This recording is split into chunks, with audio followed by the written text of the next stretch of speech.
এইভাবে বানিয়ে নিন মটরশুঁটির বড়া ঝোল। খেতে কিন্তু অপূর্ব লাগবে। বাড়িতে মাছ মাংস না থাকলে এই রেসিপি দিয়েই কিন্তু এক থালা ভাত আপনারা খেয়ে নিতে পারবেন দারুণ মজা করে। এর জন্য প্রথমেই নিয়ে নিচ্ছি মটরশুঁটি। এখানে 500 গ্রাম কড়াইশুঁটি ছাড়িয়ে নিয়েছি, সেটা নিয়ে নিচ্ছি। আর তার সাথে নিয়ে নিচ্ছি 2টো ডিম। ডিম আর মটরশুঁটিটাকে ভালো করে পেস্ট করে নেব। আর এর সাথে মিশিয়ে নিচ্ছি কাঁচা লঙ্কা কুচি। কাঁচা লঙ্কার পরিমাণটা কিন্তু আপনারা আপনাদের পছন্দ অনুযায়ী কম বেশি করে নিতে পারেন। আর 500 গ্রাম কড়াইশুঁটির সাথে কিন্তু 2টো ডিমই ব্যবহার করবেন। যদি কড়াইশুঁটি আরও বাড়ান তো সেই অনুযায়ী ডিমের পরিমাণও বাড়বে। এখানে কড়াইশুঁটি, ডিম আর লঙ্কাটা একসাথে মিশিয়ে নিয়েছি। মিশিয়ে নিয়ে এবার ঢেলে নিচ্ছি। একটা মিক্সার বোলের মধ্যে মিশ্রণটা ঢেলে নিচ্ছি। মিশ্রণটা কিন্তু একেবারে মিহি করে নিয়েছি, দেখতেই পাচ্ছেন। এবার এর মধ্যে মিশিয়ে নিচ্ছি বেসন বাইন্ডিং এজেন্ট হিসেবে। এখানে বড় চামচে 3 চামচ মতো বেসন কিন্তু আমি নিয়ে নিয়েছি। তার সাথে নিয়ে নিচ্ছি হলুদ গুঁড়ো 1 টিস্পুন পরিমাণে। এবার দিয়ে দেব স্বাদ মতো নুন। হলুদ আর নুন দেওয়ার পর এবার এতে দিয়ে দেব পেঁয়াজ কুচি। পেঁয়াজটা চেষ্টা করতে হবে একেবারেই মিহি করে কুচিয়ে নেওয়ার। এখানে একটা মাঝারি সাইজের পেঁয়াজ একেবারে মিহি করে কুচিয়ে নিয়েছি। আর লঙ্কা কুচি তো আগে এর সাথে ব্লেন্ড করেই নিয়েছি, তাই আলাদা করে আর লঙ্কার কুচি এখানে ব্যবহার করছি না। এবার সবটা ভালো করে মাখিয়ে নেব। সবটা ভালো করে মাখিয়ে নেওয়ার পর এবার এগুলো তেলে ভেজে নেব বড়ার আকারে। চামচে করে দিয়ে দিচ্ছি। 1 চামচে যতটা ওঠে সেইটাই দিয়ে দিচ্ছি। খুব বেশি বড় করবার কিন্তু প্রয়োজন নেই, যেহেতু ডিম আছে এর মধ্যে, এমনিতেই ফুলে বড় হয়ে যাবে। যতটা দেব সেটা ডবল হয়ে যাবে।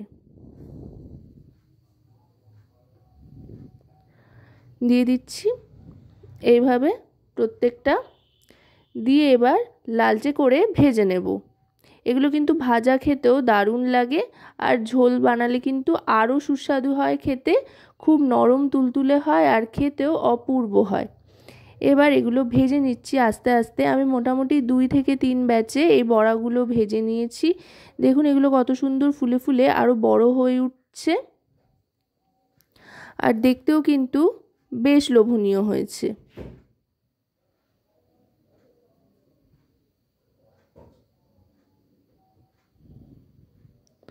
এইভাবে প্রত্যেকটা ভেজে নিচ্ছি। এগুলো ভাজতেও খুব একটা বেশি সময় লাগে না, চটপট ভাজা হয়ে যায়। 2 দিকটা সমানভাবে ভেজে নিচ্ছি উল্টে পাল্টে। এগুলো কিন্তু ভাজা মোটামুটি হয়ে এসছে। এবার তুলে নেব। এগুলো ভাজা হয়ে গিয়েছে, এবার তুলে নিচ্ছি। এইভাবে প্রত্যেকটা ভেজে নিচ্ছি। এই দেখুন আগের থেকে কিন্তু বেশ অনেকটা বড় হয়ে গিয়েছে। প্রত্যেকটা ভাজা আমার হয়ে গিয়েছে। এবার এটার গ্রেভি তৈরি করব। গ্রেভি তৈরির জন্য ওই একই তেলে ফোড়ন হিসেবে দিয়ে দেব সাদা জিরে। জিরেটা একটু ভাজা ভাজা হয়ে আসলে, যেহেতু ডিম দিয়ে কড়াইশুঁটিটা ভেজেছিলাম তাই একটু ফেনা কাটছে। আর তেলটা খুব ভালো করে গরম করে যদি ভাজেন তাহলে খুব একটা বেশি ফেনা কাটবে না আর ভাজতে অসুবিধাও হবে না, তাই হাই হিটে কিন্তু ভাজতে হবে। এবার জিরে ফোড়ন দেওয়ার পর দিয়ে দিয়েছি পেঁয়াজ কুচি। পেঁয়াজ কুচিটাও ভালো করে ভেজে নেব। পেঁয়াজ কুচিটা ভাজতে ভাজতে এবার এর মধ্যে দিয়ে দিচ্ছি একে একে আদা আর রসুনের পেস্ট। আদা রসুনটা আমি এখানে থেতো করে নিয়েছি, আপনারা চাইলে বেটেও নিতে পারেন, আবার এভাবে থেতো করেও দিতে পারেন। একসাথেই বেটে নিয়ে থেতো করে নিয়েছি। আর দিয়ে দিচ্ছি অল্প কিছুটা লঙ্কা কুচি। এই রেসিপিটা বেশ একটু ঝালঝাল হলে ভালো লাগে, সেই জন্য। এবার দিয়ে দিচ্ছি টমেটোর টুকরো। টমেটোটা রাফলি কেটে নেওয়া হয়েছে। টমেটোটা ভালো করে মিশিয়ে নেব।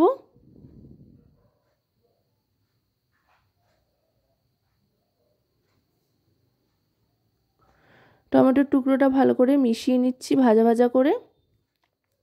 টমেটোর কাঁচা গন্ধটা চলে গেলে একে একে সমস্ত গুঁড়ো মশলাগুলো দিয়ে দেব। গ্যাসের ফ্লেমটা লোতে করে প্রথমেই দিয়ে দিচ্ছি হলুদ গুঁড়ো 1 টিস্পুন পরিমাণে, তারপর দিয়ে দিলাম জিরে গুঁড়ো,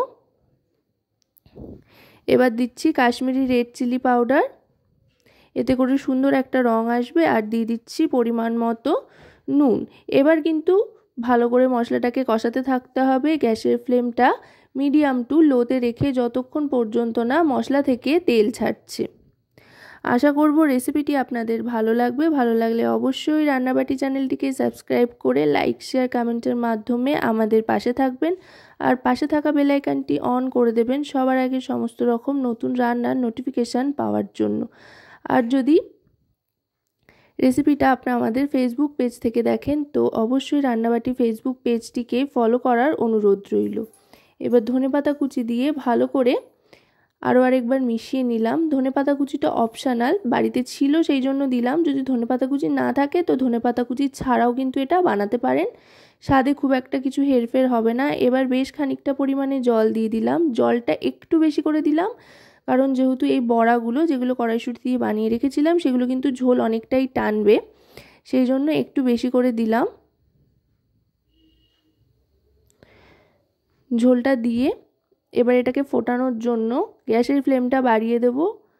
এবার দিয়ে দিচ্ছি স্বাদের জন্য সামান্য একটু চিনি, আর তার সাথে দিয়ে দেব শাহি গরম মশলার গুঁড়ো 1/2 টিস্পুন পরিমাণে, এতে করে খুব সুন্দর একটা গন্ধ ছাড়বে। দেখুন ঝোলটা কিন্তু ফুটতে আরম্ভ করেছে।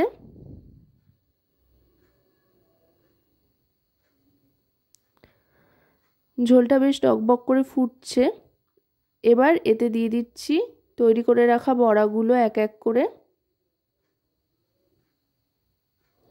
বড়াগুলো দিয়ে খুব বেশিক্ষণ ফোটানোর কিন্তু দরকার নেই, কারণ এটা থাকতে থাকতেই ঝোলটা এর মধ্যে টেনে নেবে, তাই একবার জাস্ট ফুটিয়ে নিয়ে তারপরেই কিন্তু সার্ভ করে দেবো খাওয়ার জন্য।